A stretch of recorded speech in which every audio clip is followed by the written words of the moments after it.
Played little tippy-tappy football.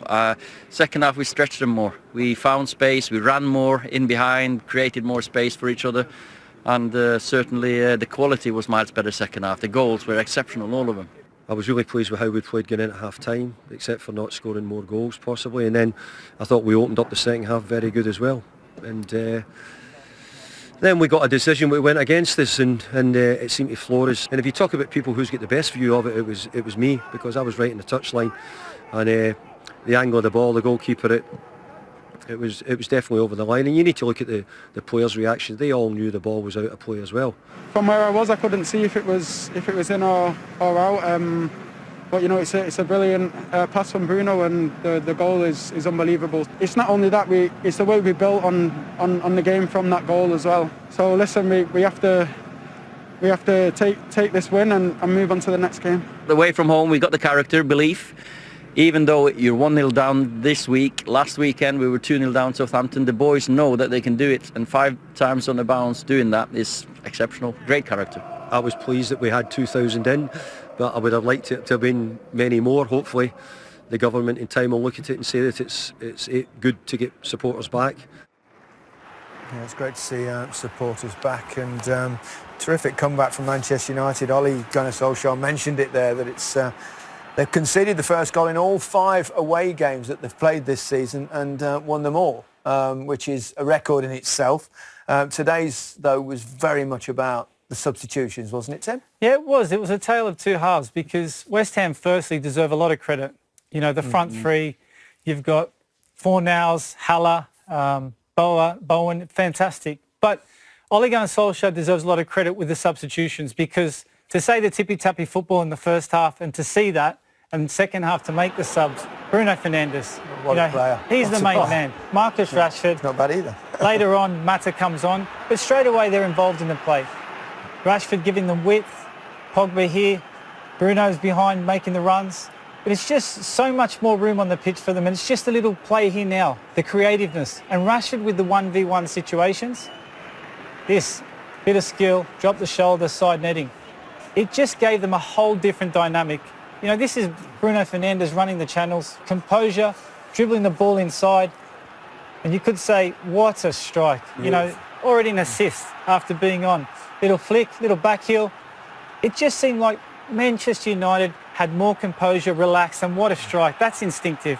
For a play of Mason Greenwood, playing more central, and a pass like this to open defenders up, Marcus Rashford should finish. But it's great, because Ole has to make these decisions with taking off Cavani, taking off Van der Beek, and it paid off, because it was a big risk at a time when, you know, people will be asking questions. But look at this. It's all about Bruno Fernandes. And this is all the 3 subs.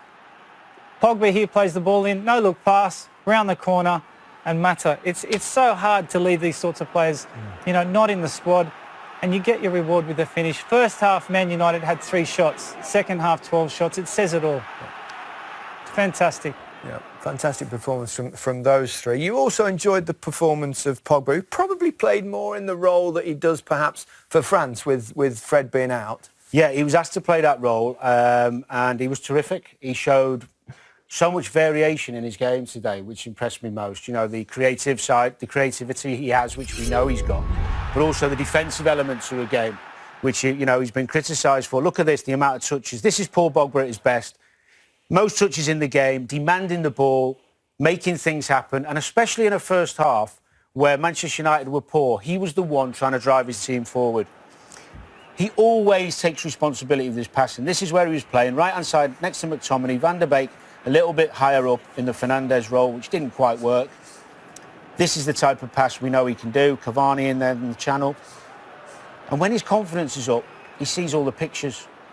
You know, he's got every pass in the bag. The game intelligence today was great. When to go forward, when to stay back, winning tackles, winning challenges, 50-50s, which we don't see too often from him, that part of the game. But in this position, he's got to do that. Under pressure, nice and strong, quick feet. And this is something that really impressed me today. Talking about the intelligence to go and help his centre-halves. They've got powerful headers of the ball. Helps your defence. Look at that for a pass. Exquisite. Yeah. And when he's in this type of form, he gives United a different dimension. winning headers in his own box off corners, exactly what you want from him with his physical presence and getting you out from defensive positions, getting you up the pitch and decision-making on his passing. And as the game grew, he grew. But big moments define games. 1-0 down, yes, the subs would come on and make a difference. You need someone to get that goal, to get your confidence up and get you back in the game. That is a sensational goal. Worth seeing again. just technically perfect. And Pogba playing like that gives Ole Gunnar Solskjaer a real headache moving forward, and a good one. Yeah, no, exactly. David Moyes was not happy with that goal, though, and he may have a point. He thought the ball was out of play. He was stood on the touchline. He could see very clearly. We've got a little bit of technology for you. There's David Moyes has already got his arm up. There's you could just see there, Gary, the linesman wasn't actually looking up. And there we go. By this, we obviously put the ball there just to please David Moyes. But no, apparently that is pretty accurate. And he's got a point. The linesman's missed it. And I suppose VAR haven't necessarily got that kind of technology, so they couldn't change it. And but then it would have robbed us of that goal. But West Ham fans won't give a jot about that. It's difficult. It's difficult to blame anybody for that one. Yeah. I think. Yeah. Although the linesman stood on the line.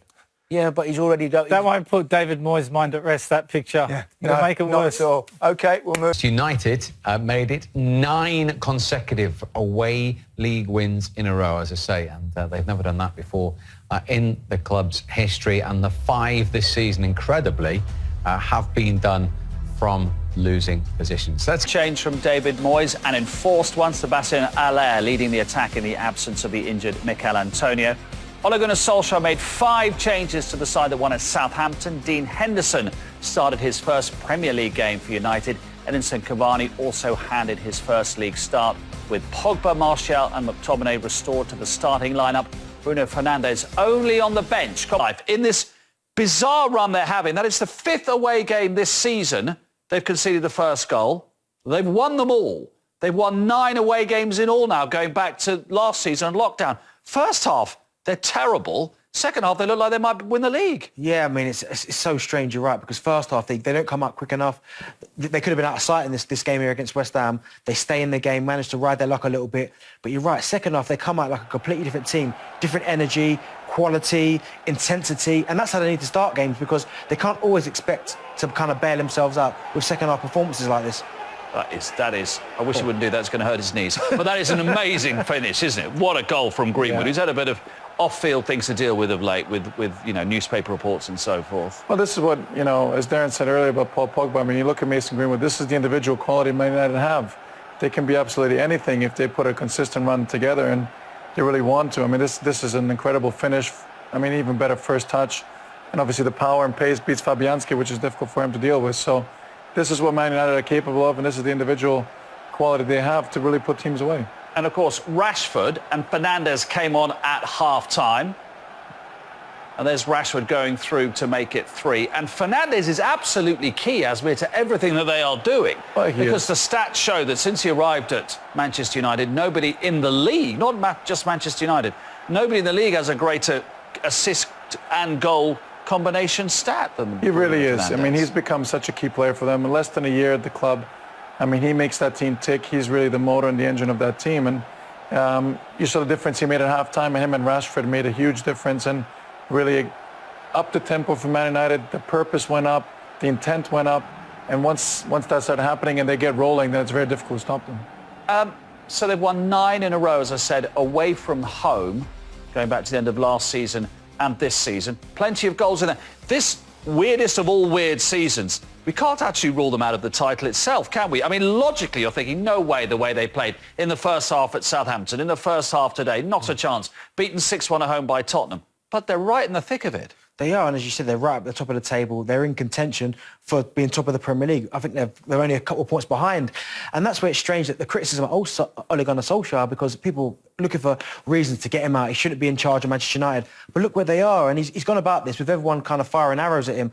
And as you said, they're a couple of points off the top of the table. I think he's doing a fantastic job.